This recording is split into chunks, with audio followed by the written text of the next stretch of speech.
The street taste of my dream is illuminated by the restaurant sign's golden glow. After years of relentless effort, it has finally come to life.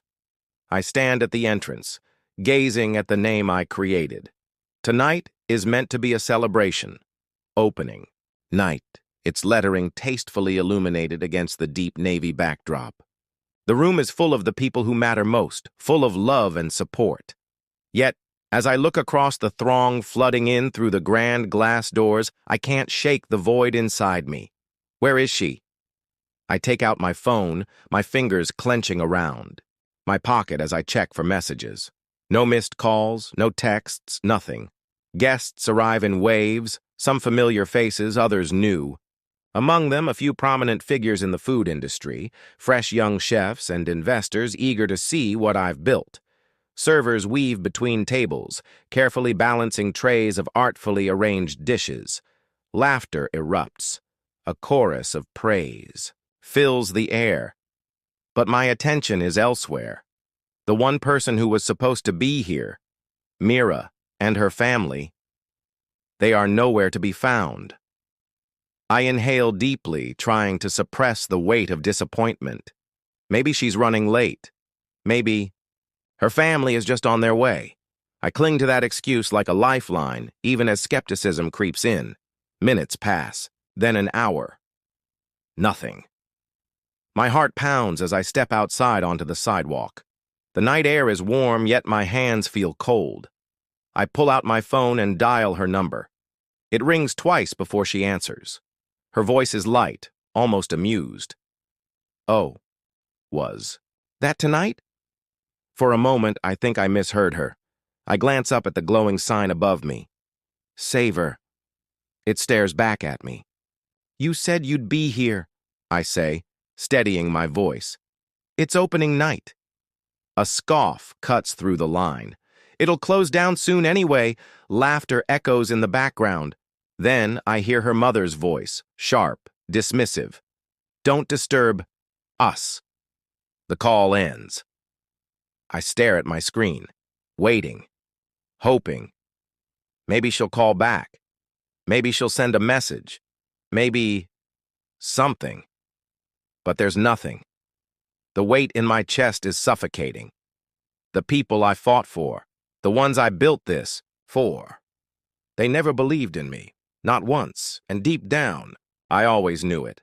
Mira's indifference was like a crack in the foundation, one I ignored for years. Her family's remarks about my little restaurant, their scoffs when I left my safe corporate job, they wanted me to fail. At first, there's no anger, just silence, a devastation that sits heavy on my chest.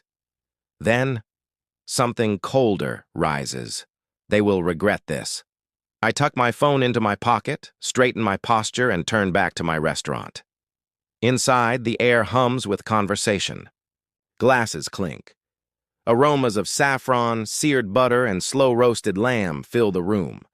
My chef, my best friend, Raphael commands the kitchen with unwavering focus. Joy, my manager, moves through the floor like she was born for this. Malik, my head waiter, catches my eye and gives me a knowing nod. They believe in me. That's all I need. The night carries on. I shake hands, accept compliments, and watch as plates return empty, proof of our success. But when the last guest leaves, when the final dish is washed, a storm brews beneath my calm exterior. I retreat to my office, closing the door behind me. I pull out my phone again, staring at Mira's contact. Some stupid part of me still hopes she'll message, that she'll apologize.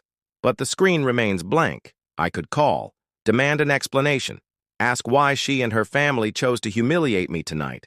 But why bother? Their opinions don't matter anymore. Success isn't about proving them wrong, it's about proving myself right. I lean back in my chair, exhaustion sinking in, and yet, for the first time in a long time, I feel something new. Clarity. One day, they will look back on this night and realize what they threw away. One day, when savor becomes a name whispered in Michelin circles, when reservations are impossible to get, When my dishes redefine the culinary world, Mira and her family will finally understand. But by then, I won't need their approval. I stand, take a deep breath, and step back into my restaurant. The journey begins now.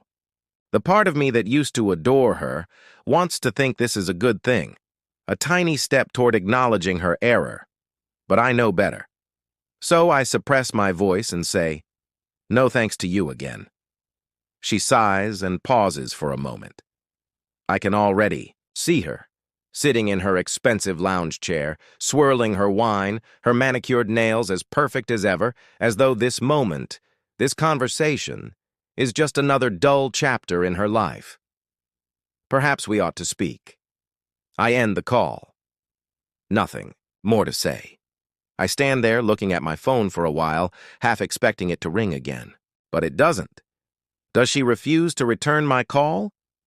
Or did she assume I would fail and come crawling back for help? Instead, she's watching from the sidelines while everyone applauds the very thing she mocked. And that is more fulfilling than any conversation we could possibly have. I return to the kitchen where my staff is working non-stop. Precise hums of movement. Raphael leading the line like an orchestra conductor. Malik pacing between tables to ensure every guest is having the best time. Joy is at the bar, looking around the room with a sly smile.